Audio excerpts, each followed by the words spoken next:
Next Maharashtra पुढचा मी तुमच्या समोर उभा करतोय आता.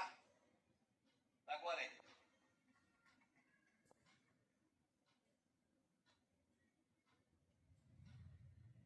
याच्यामध्ये हे सुरू झाल्यावरती तुम्हाला ऑप्शन्स आहेत मराठी आणि इंग्रजी.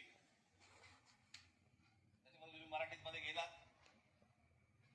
की त्याच्या बाजूला एक ऑडिओ फिल्म आहे. ही वेबसाईट कशी वापरायची त्याच्यामध्ये आपल्या कल्पना नोंदवण्यासाठी म्हणून मी काही खाली विषय दिलेले आहेत. 27 विषय आहेत.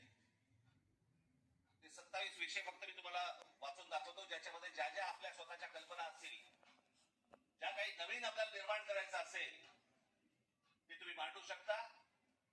आपण म्हणजे आम्ही तुमच्या मधले आणि सरकार मधले फक्त वाहक असतो आणि सरकारकडनं ही गोष्ट कशी करून घ्यायची जर ती योग्य असेल. कारण हे पहिलं जाणार हे तज्ञांकडे.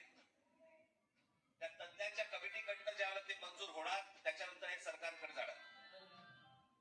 त्याच्यामुळे 27 तुम्हाला इथे गोष्टी दिलेल्या आहेत. त्याच्यामध्ये शेती, रस्ते आणि पायाभूत सुविधा विकास, आरोग्य सेवा व सार्वजनिक आरोग्य व्यवस्था, जमीन, पायाभूत सुविधा, औद्योगिक वसाहती, व्यवसाय सुलभता, प्रादेशिक औद्योगिक संतुलन व सर्वसमावेशक, शालेय उच्च व सुधारणा, आदिवासी विकास, सर्वसमावेशक आणि सशक्त महिला व बाल, रोजगार व रोजगार निर्मिती, आपत्ती व्यवस्थापन आणि आपत्तीपूर्व तयारी, क्षेत्रनिहाय औद्योगिक धोरण, गुंतवणूक प्रोत्साहन व थेट विदेशी गुंतवणूक, स्टार्टअप्स आणि भविष्यवेधी उद्योग, ग्रामीण अर्थव्यवस्था आणि ग्रामीण उद्योग विकास, शहरांचा शाश्वत विकास, क्रीडा व युवा विकास, मराठी भाषा संस्कृती ज्ञान परंपरेचा विकास, पारंपरिक आणि अपारंपरिक ऊर्जा, हवामान बदल, पर्यावरण आणि प्रदूषण, सूक्ष्म लघु व मध्यम उद्योग आणि विकास,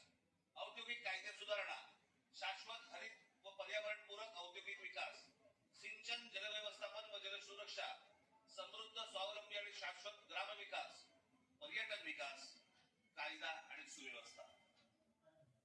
याच्यामध्ये तुम्ही आतमध्ये गेल्यानंतर आपली कल्पना इथे पुढे नोंदवायची तुम्हाला येईल.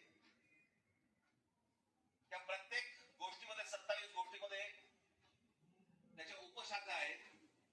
समजा तुम्ही रोजगार आणि रोजगार निर्मिती हा जर विषय घेतला तर त्याच्यामध्ये रोजगार विमुक्त, कौशल्य प्रशिक्षण, उद्योजकता वगैरे वगैरे असे बरेच विषय त्याच्यामध्ये आहेत. ते झाल्यानंतर पुढे जेव्हा तुम्ही जाल